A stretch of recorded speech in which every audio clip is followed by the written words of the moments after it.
వేగంతో ఈ యొక్క రాష్ట్ర అభివృద్ధి మీదే కేంద్రీకరించి ఉంది మన తెలుగుదేశం ప్రభుత్వం. ఎవరిని నిద్రమోని నా కార్య దురణం నా సుఖం నా నిద్ర. సో అందరు కూడా మీరంతా కూడా ఎన్నో ముందు ఆశలు పెట్టుకుని ఈ యొక్క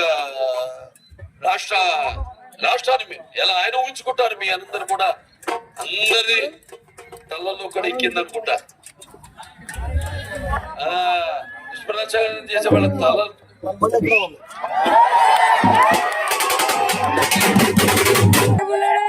జ్ఞాన సంపదలో బ్రాహ్మణున్న ఐశ్వర్యం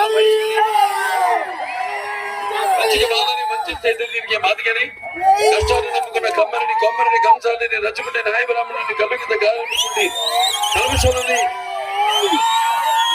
కల్మషంలోని యాదవుని ఆపదలాదుకునే వెలమి వ్యక్తిత్వం రాజుని అమను అనిపించే కమ్మని పౌరుషంలో రెడ్డిని బుద్ధబలంలో కాపని అంటుంటా నేను. అది అంటుంటేనే నా వెంట్రుకలు నిక్కపడుచుకుంటాయి. అనలేరు ఎవరు.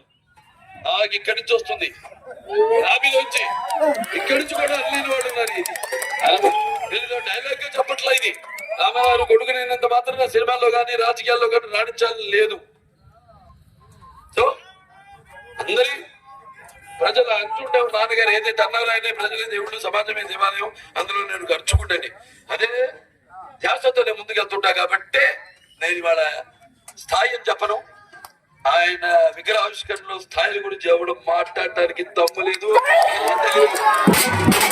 నా అభిమానులు మీరందరూ కూడా ఎన్నో సాంఘిక సంక్షేమ కార్యక్రమాల్లో మీరు కూడా పాల్గొంటున్నారు. చాలా సంతోషంగా ఉంది, గర్వంగా ఉంది.